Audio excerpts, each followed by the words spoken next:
जय श्री राम। दोस्तों, आज की कथा है देव उठनी एकादशी।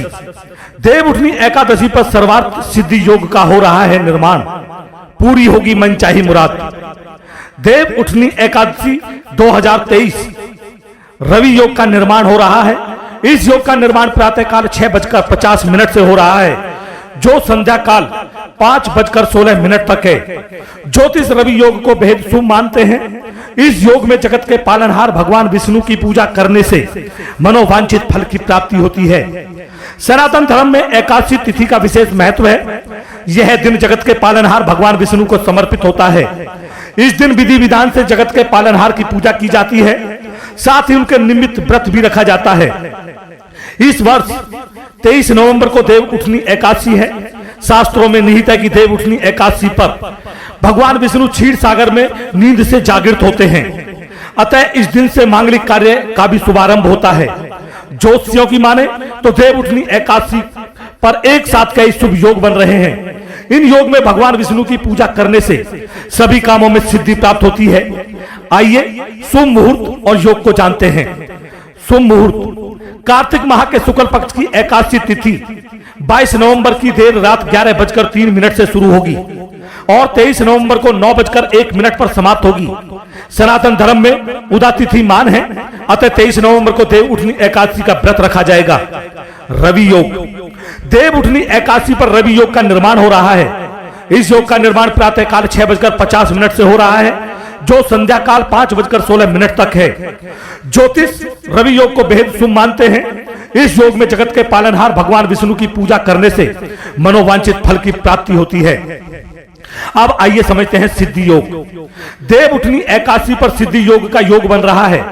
इस योग का निर्माण 11:54 से हो रहा है, जो अगले दिन यानी 24 नवंबर को सुबह 9:05 तक है।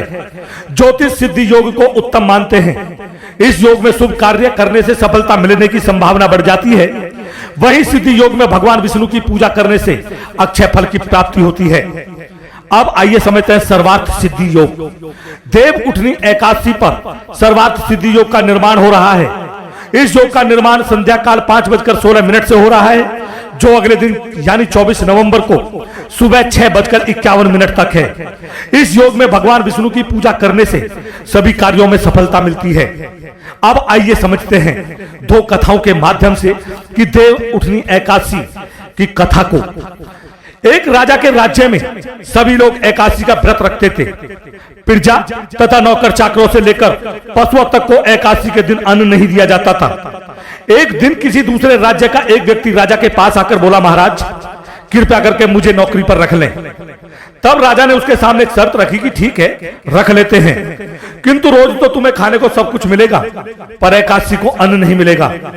उस व्यक्ति ने उस समय तो हाँ कर ली, पर एकादशी के दिन जब उसे फलाहार का सामान दिया गया तो वह राजा के सामने जाकर गिड़गिड़ाने लगा कि महाराज इससे मेरा पेट नहीं भरेगा, मैं भूखा ही मर जाऊंगा, मुझे अन्न दे दो।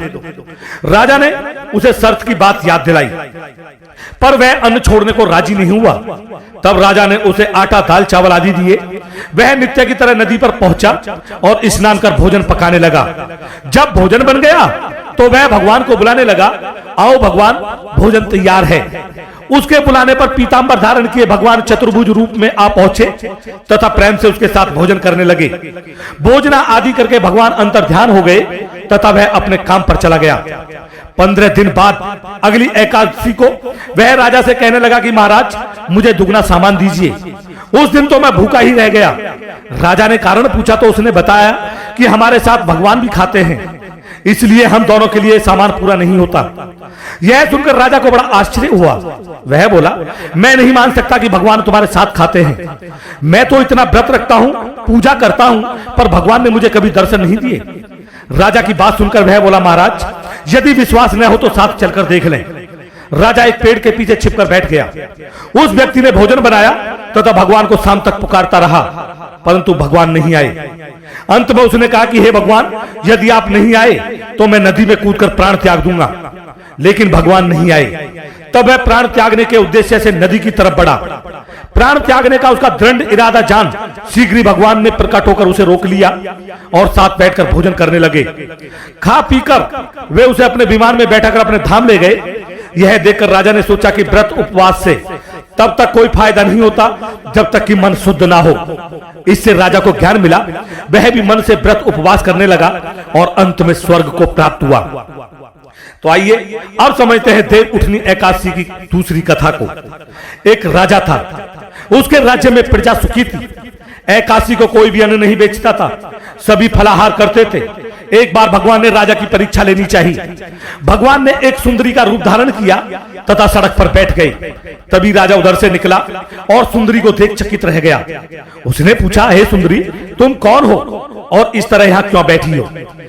तब सुंदर स्त्री बने भगवान बोले कि मैं निराश्रयता हूं, नगर में मेरा कोई जानने पहचानने वाला नहीं है, किससे सहायता मांगू?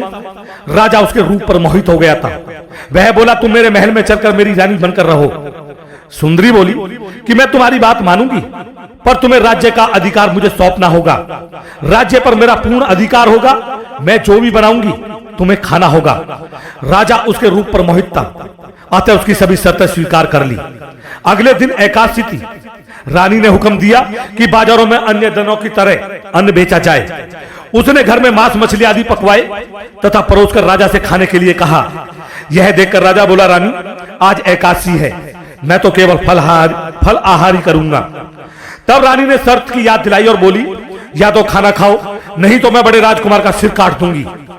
राजा ने अपनी स्थिति बड़ी रानी से कही तो बड़ी रानी बोली, महाराज, धर्म न छोड़े, बड़े राजकुमार का सिर दे दे।